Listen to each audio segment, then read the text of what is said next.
première chose qu'on a à faire lorsqu'on ajuste son poste informatique, c'est d'ajuster sa chaise. Alors, est-ce qu'elle s'ajuste en hauteur? Est-ce que l'angle de l'assise s'ajuste? Est-ce que l'angle du dossier s'ajuste? Est-ce que la hauteur du dossier s'ajuste? Est-ce que votre assise s'ajuste en profondeur? Et également, est-ce que vos appuis-bras s'ajustent en hauteur, en largeur, par rapport à la vis sous le siège, ou en profondeur, avant-arrière? N'ayez pas peur de jouer avec vos manettes, de regarder à quoi elles servent et de les ajuster pour être confortables. L'important, c'est d'avoir les pieds au sol. Donc, si nous pouvons avoir un contact avec le sol, on peut utiliser un repose-pied. Alors, je vais aller utiliser la manette de la hauteur. Donc, je vais la repérer sur ma chaise pour avoir les pieds bien au sol et un angle d'environ 90 degrés au genou, plus ou moins 10 degrés. Ensuite, on regarde si la profondeur de l'assise est adéquate. Alors, je peux passer de 2 à 4 doigts derrière mon genou pour bien dégager derrière le genou, pour ne pas compresser le genou avec la profondeur de l'assise. On peut regarder s'il y a des ajustements pour la raccourcir ou l'allonger. Ensuite, il faut ajuster l'angle de l'assise. L'important, c'est d'avoir un angle droit. Selon le confort, on peut mettre légèrement vers l'arrière ou légèrement vers l'avant l'assise. Ensuite, nous allons ajuster le dossier.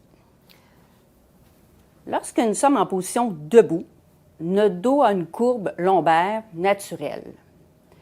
Et lorsqu'on s'assoit, on perd cette courbe lombaire naturelle. L'angle du dossier doit donc venir dans le creux de notre dos.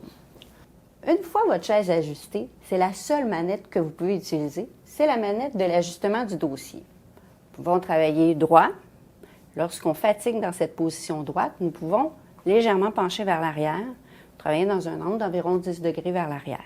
Il faut maintenant ajuster notre plan de travail. Que l'on travaille sur un support à clavier ou directement sur la table, l'important, c'est de garder toujours les épaules relâchées, les coudes près du corps à 90 degrés et le poignet droit. Alors, on ajuste la hauteur du support à clavier, soit par différents mécanismes, soit des trous d'ajustement, un système mécanisé, des manivelles, ou on peut aussi ajuster le plan de travail si votre table s'ajuste avec des manivelles ou des boutons poussoirs, pour finalement retrouver nos angles droits au niveau du coude et l'épaule relâchée, le poignet droit. Maintenant, on va ajuster les appuis-bras pour garder notre angle droit et notre épaule relâchée. On va ajuster la hauteur. On sente qu'on est appuyé sans que l'épaule soit élevée. Juste un support adéquat, sans mouvement de l'épaule. Notre appui-bras devrait être à la même hauteur que notre plan de travail où on dépose le clavier et la souris. On peut également ajuster au niveau de la profondeur pour être suffisamment avancé près de son poste de travail. Et également au niveau de la largeur pour aller chercher un appui sans être obligé d'ouvrir l'épaule pour garder les coudes près de soi. Si je travaille directement sur la table, je vais aller chercher la même angulation de mon bras, mon épaule relâchée. Si les appuis-bras nous dérangent ou ils ne sont pas adéquats parce qu'ils sont trop larges et qu'on ne peut pas s'en servir, puis on peut tout simplement les enlever ou les abaisser pour qu'ils passent sous le plan de travail pour nous accoter finalement directement sur la table. Si nous pouvons avoir un contact avec le sol, on peut utiliser un repose-pied. Le clavier et la souris doivent être côte à côte. Attention aux souris qui s'en vont trop loin ou qui ne sont pas sur le même niveau. L'important, c'est de garder notre poignet droit. On peut s'imaginer une paille. Notre canal carpien est comme une paille et à l'intérieur, nos petits tendons vont bouger à l'intérieur de la paille. Alors, lorsqu'on plie notre paille, lorsqu'on plie notre poignet, les petits tendons vont frotter à l'intérieur, il va y avoir plus de tension et plus de risque de lésion. Donc, c'est important de toujours garder notre poignet droit, de ne pas plier notre paille. Lorsqu'on tape au clavier, donc faites attention pour ne pas dévier les poignets, on ne plie pas notre paille, on garde nos poignets droits. Lorsqu'on écrit, on adopte la posture neutre du poignet. C'est la même posture qu'on veut avoir sur la souris, qu'elle soit une souris traditionnelle, une souris plus style tactile ou qu'elle soit à boule. L'important, c'est qu'on retrouve une posture relâchée qui supporte bien la main. On peut également, pour éviter la pronation, aller à l'ordinateur et inverser les boutons de clic de notre souris pour favoriser la posture neutre. Évitez également d'élever les doigts. Ça fait solliciter les tendons et on peut développer des problèmes au niveau du poignet, comme une tendinite au niveau du poignet ou du coude. On relâche bien les doigts. Également, il y a des mouvements qu'on peut faire avec les déviations de poignet pour bouger sa souris. On évite les déviations de poignet. On ne veut pas tordre notre paille. Alors, on bouge avec l'ensemble du bras, comme un système de pendule. Est-ce utile d'utiliser des repose-poignets? C'est à votre goût, selon le confort.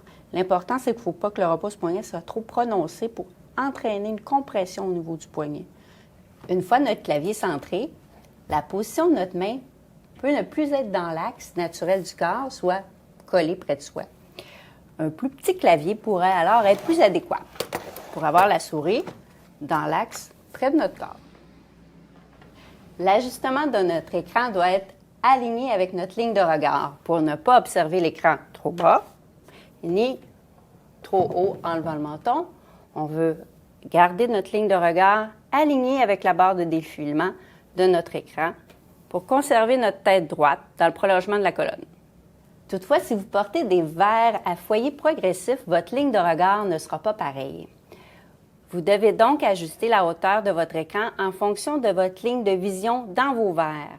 Alors, je regarde l'écran et à partir du moment où je vois flou, c'est cette hauteur-là qui détermine la hauteur de mon écran pour que je puisse balayer du regard l'ensemble de mon écran sans bouger ma tête vers le haut.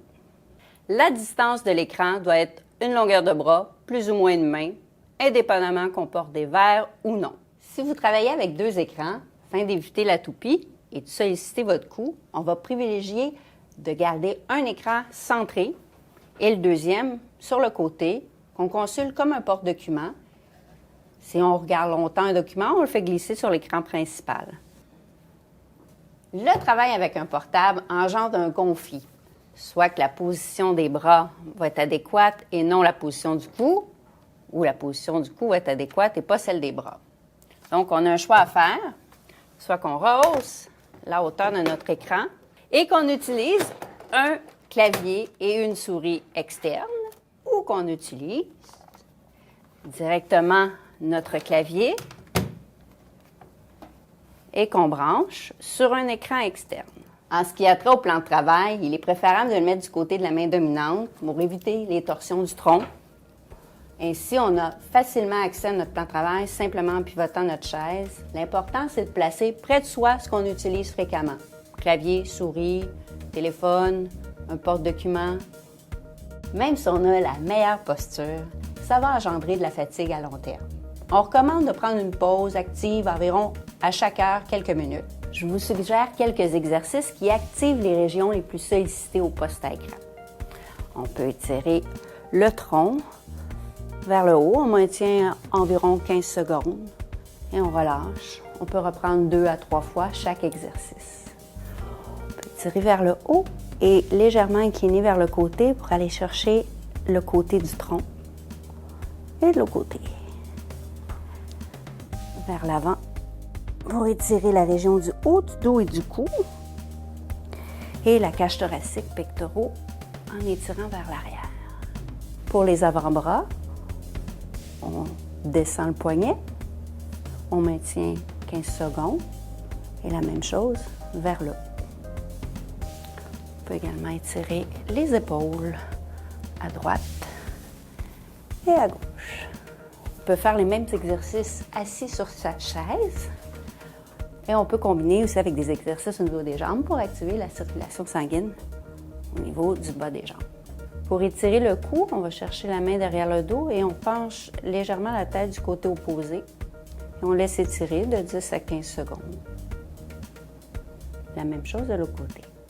Maintenant, vous avez tous les éléments qu'il vous faut pour ajuster votre poste de travail afin d'agir de façon préventive pour réduire les douleurs musculo-squelettiques.